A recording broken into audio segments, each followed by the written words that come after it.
और इसलिए मैं ये कहना चाहता हूं, हमारे यहां स्थिति ये थी, ये तो हुई रूल करने की बात। वैदिक काल में 20-22 ऐसी विदुषी महिलाएं हैं, गार्गी, अपाला, लोपमुद्रा, मैत्रेयी, जिन्होंने बाकायदा वेदों पर व्याख्यान किया है, शास्त्रार्थ किया है। याज्ञवल्क्य का गार्गी के साथ शास्त्रार्थ, संध्या का ऋषि मेधातिथि के साथ शास्त्रार्थ। हम चुनौती के साथ कहते हैं, दुनिया में कोई दूसरी धर्म संस्कृति बताइए जो धर्म ग्रंथ के ऊपर पहले तो डिस्कशन का पावर देती हो और डिस्कशन का पावर महिला को देती हो। फिर उन्होंने हमको समझाया कि साहब आप जो थे वो समानता नहीं देते थे। और उससे भी बड़ा, मैं पहले भी कई बार बता चुका हूं कि सबसे प्रख्यात शास्त्रार्थ कौन है? आचार्य शंकर और मंडन मिश्र का। और उसमें न्यायाधीश कौन थी? मंडन मिश्र की पत्नी उभय भारती। अब बताइए, दुनिया में कहीं ऐसा है कि धर्म के ऊपर, धर्म ग्रंथ पे डिस्कशन का स्कोप हो और उस डिस्कशन के स्कोप में पार्टिसिपेट करने का ही नहीं, ज्यूरी बनने का, चीफ ज्यूरी बनने का अधिकार किसी स्त्री को होता हो? यह सिर्फ हमारे यहां था। इसलिए उसके बाद हमें यह समझाया गया कि साहब नहीं, आप जो थे वो समानता के पक्षधर नहीं थे, हम समानता के पक्षधर थे। जबकि हमारे यहां तो महानता यह है कि विश्व की किसी भी सभ्यता या संस्कृति की कल्पना की पराकाष्ठा क्या होती है? वो होती है उस संस्कृति के द्वारा की गई ईश्वर की परिकल्पना।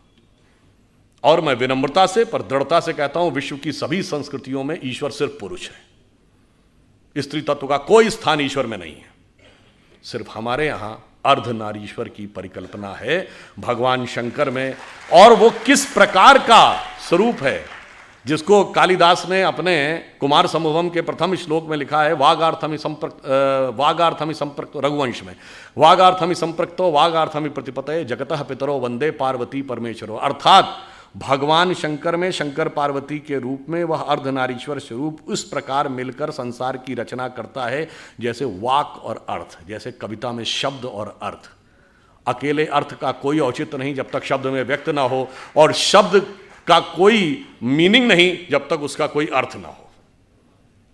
तो आप ये समझिए कि इस प्रकार का, जहां पर इवन अगर आप में से जो लोग हिंदी साहित्य पढ़े होंगे तो निराला की वो प्रसिद्ध कविता आपको याद होगी ना, तुम तुंग हिमालय श्रृंग और मैं चंचल गत सुर सरिता, तुम विमल हृदय उच्छ्वास और मैं कांत कामिनी कविता।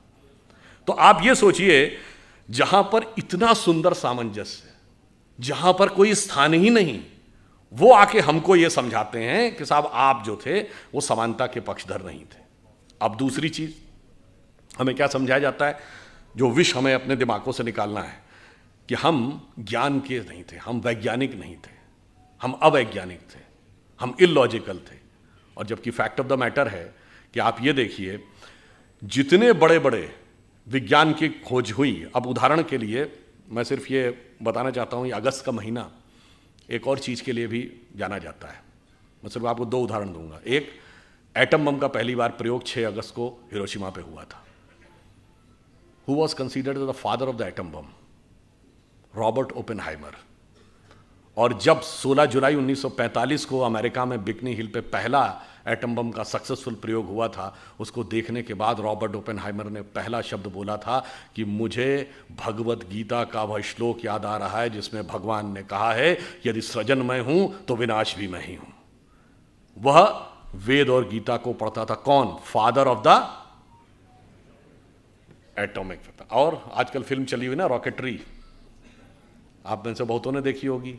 सबसे कठिन विषय विज्ञान का किसको माना जाता है? Rocket science. अब आपने कभी सुना है कि father of the rocket science किसको कहा जाता है? एक जर्मन वैज्ञानिक था, वर्नर वॉन ब्रॉन, जिसने सबसे पहले रॉकेट इंजन बनाया, उसको कहा जाता फादर ऑफ द रॉकेट।